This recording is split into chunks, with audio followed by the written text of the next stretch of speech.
आप सुहेल बड़ाई साहब, आपके ख्याल में आज फैसला कुन शिकस्त हुई है उन लोगों को जो कि इलेक्शन का इल्तवा चाहते हैं? देखें, ये तो नहीं कहा जा सकता कि फ़ैसला कुन हुई है या नहीं, लेकिन एक कॉन्स्टिट्यूशनल डिफीट ज़रूर हुई है। लेकिन आपको पता है कि माजी में भी सुप्रीम कोर्ट के कुछ फ़ैसले हुए, हाई कोर्ट्स के फ़ैसले हुए, इलेक्शन के बारे में उनको नहीं माना गया। तो अभी भी देखें, पाकिस्तान के अंदर बहुत सी ऐसी कुव्वतें मौजूद हैं कि अगर उन्होंने ये फ़ैसला कर लिया कि इलेक्शन नहीं होने, तो बाज़ औक़ात वो सुप्रीम कोर्ट भी वायलेट कर सकते हैं। लेकिन अब 90% इम्कान इसी बात का है कि अब इसको वायलेट नहीं किया जाएगा और सब जो है इस चीज़ को मानेंगे। नाइक साहब, इस वक्त जो माहौल है, अगर अब मैं आपसे पूछूं कि विदाउट आपकी जो पॉलिटिकल एफिलिएशन है उसके अलग रख के आपका तजुर्बा, आपकी नज़र, आपका जो इस वक्त एक्सपीरियंस है, वो फ्री एंड फेयर इलेक्शन के लिए, जो जैसे कि फ्री एंड फेयर इलेक्शन के लिए माहौल होना चाहिए, जो निज़ाम होना चाहिए, उस पर ये पूरा उतरता है आज का ज़माना? देखें जी, फ्री और फेयर इलेक्शन कराना माहौल के साथ साथ इंसानों पर भी डिपेंड करता है, अवाम पे डिपेंड करता है, पॉलिटिकल विल पे डिपेंड करता है। अब ये जो DROs हैं, जो ROs हैं, इनका ये फर्ज बनता है कि कोई पोल रिगिंग ना हो। अब इनका फर्ज बनता है कि प्री पोल रिगिंग भी कोई ना हो, और इलेक्शन के जो रिजल्ट्स हैं जो कंसोलिडेट किए जाएं according to the election act 2017, क्योंकि उसने जो 2017 जो एक्ट है उसने बहुत चेंजेस कर दी हैं कि रिजल्ट्स कैसे कंसोलिडेट होगा। और अब जो वक्त जो है बड़ा फर्क है, इस वक्त मीडिया बहुत ज्यादा एक्टिव है, लोगों को जो शऊर है जो 5 साल पहले था नहीं था, जो आज है, सोशल मीडिया बड़ा एक्टिव है। और मैं समझता हूँ जिसने भी कोशिश की कि इस इलेक्शन को नॉन ट्रांसपेरेंट बनाने के लिए या प्री पोल या पोल रिगिंग कराने के लिए, वो मुल्क का दुश्मन होगा, इस मुल्क की जमहूरियत का दुश्मन होगा, मुल्क की इकोनॉमिक स्टेबिलिटी का दुश्मन होगा और मुल्क की पॉलिटिकल स्टेबिलिटी का दुश्मन होगा।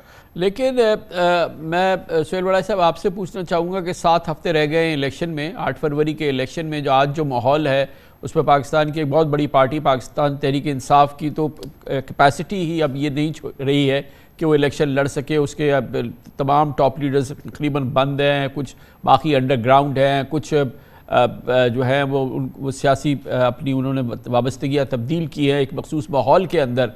तो क्या वाकई ये वो पूरा माहौल है, ये पूरा निज़ाम है, ये पूरा वक्त है जिसको हम कहेंगे कि इलेक्शन 2024 जो है वो साफ शफाफ हुए, लेवल प्लेइंग फील्ड थी? नहीं, कामरान खान साहब, इस वक्त जो ग्राउंड पे सिचुएशन है वहाँ तो इलेक्शन का माहौल नहीं बन पाया। उसकी क्या वजह है कि हर जगह नून लीग के, पंजाब की मैं बात कर रहा हूँ, कि हर जगह नून लीग के उम्मीदवार तो हमें नज़र आ रहे हैं। PTI का उम्मीदवार कौन होगा इसके बारे में क्लैरिटी नहीं है। और जब तक आपको पता है PTI का उम्मीदवार या मुखालफ उम्मीदवार नहीं होगा तो इलेक्शन की फ़ज़ा कैसे बनेगी। और मुझे लग भी नहीं रहा कि जो है PTI को ऐसा मौका दिया जाएगा कि वो अपनी पसंद के उम्मीदवार खड़े करें। और वो लोग जो PTI की तरफ से इलेक्शन लड़ना चाहते हैं, शायद उन्हें भी ये रोका जाएगा कि वो ना लड़ें। तो ये सिचुएशन तो है कि ये एक लूप साइडेड इलेक्शन होगा। 2018 का इलेक्शन भी ऐसा था, लेकिन ये उससे कुछ ज़्यादा हो रहा है। 2018 के इलेक्शन में भी ये हुआ था, लेकिन 2 महीने पहले सिचुएशन काफ़ी क्लियर हो गई थी। लेकिन जो है 2 महीने पहले प्री पोल रिगिंग हुई, लोगों को दबाया गया, लोगों की तो वफादारियाँ तब्दील की गई। लेकिन जब इलेक्शन शेड्यूल आ गया तो उसके बाद आलमोस्ट हर पार्टी के उम्मीदवार जो थे उन्होंने कम से कम कैंपेन की और अपनी कोशिश की। लेकिन अभी इस दफ़ा तो ऐसी भी सूरत हाल नज़र नहीं आ रही। अभी तक PTI के साथ सुतेला सलूकी किया जा रहा है। तो फारूक नाइक साहब, ऐसा इलेक्शन जो कि अभी जिसकी तर्जुमानी अभी और अक्कासी सुहेल बड़ाई साहब ने की, इसके क्या असरात होंगे कौमी मंजरनामे पे अगर इस किस्म का इलेक्शन हुआ? तो मैं समझता हूँ सुहेल बड़ाई साहब जो बात कर रहे हैं उसके अंदर हकीकत है, मगर उसके साथ साथ जो मैं एक बात करूंगा कि जब तक के इलेक्शन शेड्यूल नहीं आएगा, लोगों के अंदर जो इबहाम है कि इलेक्शन होगा कि नहीं होगा, वो ख़त्म नहीं होगा। जैसे ही इलेक्शन शेड्यूल होगा आएगा, आप देखिएगा कि पॉलिटिकल रियलिटीज़ जो हैं पॉलिटिकल एफिलिएशन जो हैं वो सारी सामने आ जाएंगी, जो अभी तक सामने नहीं आई हैं। उसके अलावा जहां तक पीटीआई का ताल्लुक है, मैं समझता हूं पीटीआई को भी लेवल प्लेइंग फील्ड देनी चाहिए, उनके साथ जोर नहीं करना चाहिए। जो वोटर है उसकी विल का एहतराम करना चाहिए, वो जिसको मर्जी इलेक्ट करे। अगर ये ना हुआ तो मैं समझता हूँ ये मुल्क की बका के लिए और जमहूरियत के लिए ठीक नहीं होगा।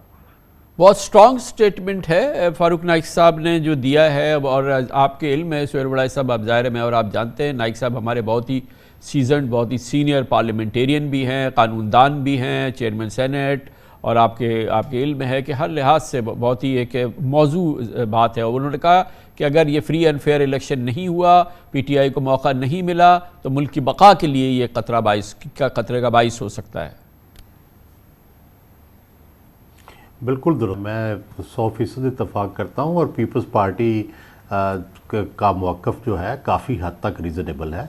और मेरा ख़्याल है कि सारी सियासी पार्टियों को, नून लीग को भी ये चाहिए कि वो इस पर आवाज़ बुलंद करे, और बाज़ औक़ात आप अपने मुखालिफ को भी ये उसके हक़ के लिए भी बात करते हैं। यही जमहूरियत है। जिस दिन पाकिस्तान में ये हो गया कि आप अपने मुखालिफ के हकूक़ के लिए भी आवाज़ बुलंद करेंगे, उसी दिन सही जमहूरियत आएगी। ये तरीका जिस तरह इमरान खान साहब करते रहे हैं कि अपने मुखालिफ को जेलों में ही भेजना है, नून लीग को ये तरीका नहीं अपनाना चाहिए कि भाई अपने मुखालफों को जेल में रख के जीतना है। इससे कोई इलेक्शन की ना क्रेडिबिलिटी होगी, ना आने वाली हुकूमत जो है वो मोतबर होगी।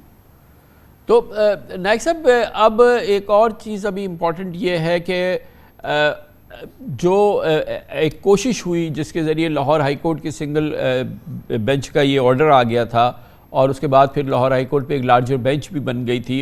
बहरहाल एक ये एफर्ट ज़रूर थी, एक बहुत ही स्ट्रॉन्ग पुश थी कि इलेक्शन को डेफर कर दिया जाए, क्योंकि इसकी डेट और इस तमाम चीज़ें वो थी। आपके ख्याल में अब ये चीज़ जो है ये हतमी तौर पे इस पे आज जो है ये आखिरी कील ठोक दी है सुप्रीम कोर्ट ने, जो आज की कार्रवाई की है इसके जरिए? जी, मैं समझता हूँ ये बहुत बड़ा फैसला है, and I salute supreme court for this decision जो आज हुआ है। जो तमाम लोग जो कोशिश कर रहे थे, they have been put to rest, क्योंकि सुप्रीम कोर्ट के फैसले के बाद किसी ने भी कोशिश की तो ये कंटेम्प्ट ऑफ कोर्ट होगा, और सुप्रीम कोर्ट मैं समझता हूँ किसी ने भी कंटेम्प्ट किया उसको क्या कहते हैं सजा देगी, जो कानून और आइन के मुताबिक है। और जहां तक मैं समझता हूँ अब वक्त आ गया है हमारे सियासतदानों को ये चीज सोच लेनी चाहिए, हेट पॉलिटिक्स खत्म करें, गाली गलौज की पॉलिटिक्स खत्म करें, ब्लेम गेम खत्म करें, और अपनी ये बताएं कि वो क्या कर सकते हैं आवाम के लिए, अपना मैनिफेस्टो दें। दूसरों की बात ना करें कि इन्होंने ये गंद किया, इसने ये गंद किया या इसने ये गलतियां की हैं।